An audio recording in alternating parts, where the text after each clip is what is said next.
নমস্কাৰ জয় হিন্দ এটা বহুতে ইম্পৰ্টেন্ট লাষ্ট আপডেট লৈ আহিছো আপোনালোকৰ মাজলৈ যদিহে আপোনালোকে অসম চৰকাৰৰ চাকৰি Assam direct recruitment grade 3 and grade 4 পদ বিলাকত যদি এপ্লাই কৰিছে যদি অসম পুলিচৰ পদ বিলাকত যদি এপ্লাই কৰিছে তেতিয়াহলে আপোনালোকৰ বাবে এই ভিডিওটো বহুতে ইম্পৰ্টেন্ট যেহেতু অসম পুলিচৰ ইন্টাৰভিউ দিওতে আপোনালোকে প্ৰথমতে ডকুমেন্ট ভেৰিফিকেশন হয় আৰু ডকুমেন্ট ভেৰিফিকেশনতে আপোনালোকৰ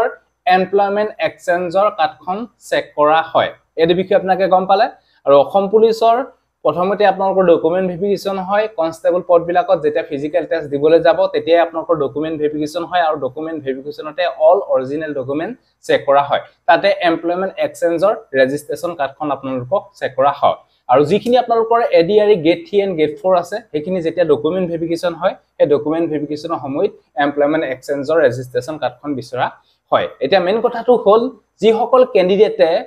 এমপ্লয়মেন্ট এক্সচেঞ্জ ৰেজিষ্ট্ৰেচন যদি এতিয়ালৈকে কৰা নাই তেতিয়াহলে আপোনালোকে অতি সোনকালে কৰি লওক যোনসকল ক্যান্ডিডেটে 2 জানুৱাৰী 2024 আগতে যদি তেওঁলোকে ৰেজিষ্ট্ৰেচন কৰিছিলে তেতিয়াহলে আপোনালোকে অতি সোনকালে আপোনালোকৰ হাতত মাত্ৰ 3 দিন টাইম আছে আজি যেহেতু 12 আগষ্ট হৈ গল মাত্ৰ 3 দিন টাইম আছে এই 3 দিনৰ ভিতৰতে আপোনালোকে এমপ্লয়মেন্ট এক্সচেঞ্জ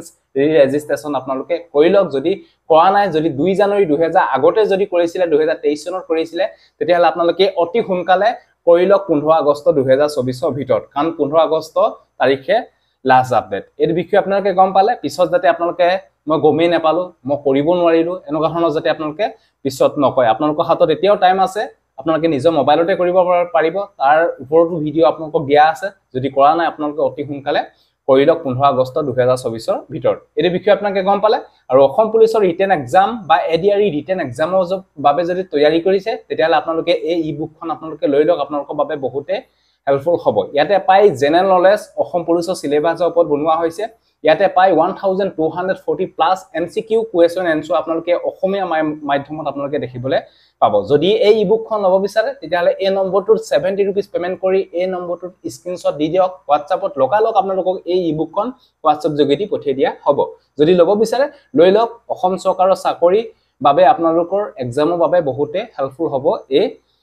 ই-বুকখন যদি লব বিচাৰে কন্টাক্ট কৰি এই ই-বুকখন লৈ লব পাৰে আৰু যদি আপোনালোকে এতিয়ালৈকে এমপ্লয়মেন্ট এক্সচেঞ্জ ৰেজিষ্ট্ৰেচন যদি কৰা নাই কৰি লওক ভিডিও ডেসক্ৰিপচনৰ লিংক দিয়া আছে 15 আগষ্ট 2024 ভিতৰত আপোনালোকে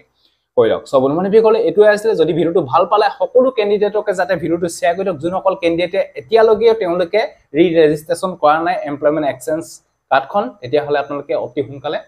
কৰি লওক যাতে সকলোকে শেয়াৰ কৰক যাতে সকলোৱে গম পাওক সো এটো আছিল সো আজিলে বাই